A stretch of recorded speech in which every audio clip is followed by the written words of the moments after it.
ఈ మధ్య కాలంలో ఏడ చూసినా సరే మనకి చిత్ర విచిత్రమైన సైన్మ పేర్లు అయితే వినబడుతున్నాయి. ముఖ్యంగా ఒకటే అక్షరం పెట్టుకున్న సైన్మ పేర్లు కూడా కనబడుతున్నాయి.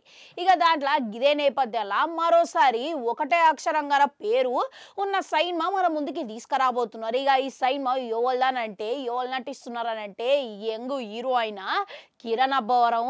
గది కూడా చాలా నెలలకెళ్ళి మంచి సక్సెస్ కోసమని ఎదురు చూస్తున్న టైంలో తొలిసారిగా పాన్ ఇండియా సైన్మతోని సిద్ధంగా ఉన్నాడు.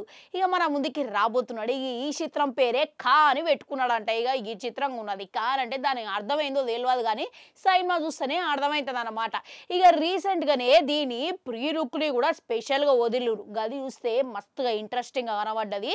మంచి రెస్పాన్స్ కూడా అందుకున్నది. ఈ చిత్రం తెలుగు, తమిళ, హిందీ, మలయాళం భాషలల్లో విడుదల కాబోతున్నట్లు ప్రకటన కూడా ఇచ్చిరు. ఇక తాజాగా ఈ చిత్రం టీజర్ వదిలేరు. ఇక ఆ టీజర్ గిట్లా చూస్తుంటే మొదలు పెట్టడమే చాలా ఈ చిత్రంగా మొదలుపెట్టిరు. గదేదో 12 గడియారాల లెక్క ఉన్నది. చక్రం తిప్పుకుంటా ఒక వాయిస్ అనేది వెనకలకెళ్ళి వస్తున్నది. ఇక యోవల్ అనేది చూపించకుండా జరంతా మస్క పెట్టి అసలు యోవల్ నువ్వు ఏడికెళ్ళి వచ్చినవు, నీకు పక్కోల ఉత్తరాలు చదువుడేంది, నీకంటూ ఎవరులేరా అనుకుంటూ ఒక బ్యాక్గ్రౌండ్ డైలాగ్ తోని మొదలైతే పెట్టిరు.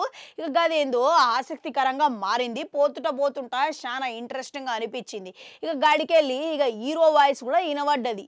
ఇక నేనంటూ మంచి, ఇక నాకు తెలియని నేను అనుకుంటా ఏదో విచిత్రమైన డైలాగ్ తోని వదిలిడ్రు. ఇక ఒక్కసారిగా ఆ డైలాగ్ తోని మనకి వేరే లోకల్లకైతే తీసుకుపోయిందంటే నా మురి. ఇక ఆ తర్వాత మెల్లగా ఒక్కసారిగా ఈయన లుక్నైతే విడుదల చేసిర్రు. ఇక ఊర మాస్ లుక్లా తొలిసారిగా ఎన్నడూ లేని విధంగా మస్తుగా కనిపించిండ్లే. వేరే లెవెల్గా ఉన్నాడంటే నా మురి. ఇక ఇప్పుడు ఆ లుక్ తర్వాత ఈ యాక్షను, జాతర, అదేదో తోలు బొమ్మలాటలా ఈ అన్ని అంశాలతోని చాలా ఇంట్రెస్టింగ్ అయితే ఉన్నది. ఇక దీంట్లో మంచి యాక్షన్లు కూడా అదరగొట్టినట్లు తెలుస్తున్నది. ఇక దీని దర్శకత్వం ఎవరనంటే సుజిత్, సందీప్ వహిస్తున్నారంట. మళ్ళీ ఈ సైన్మ ప్రకటన కూడా తొందరలోనే రాబోతున్నదని తెలుస్తున్నది. మీరు గిట్లా ఈ టీజర్ చూసిరా? ఇక చూస్తే మీకేమనిపించింది కామెంట్లలో కమెంట్ పెట్టుర్రి. గట్లనే ట్రైలర్ వచ్చిన తర్వాత మళ్ళొస్తా.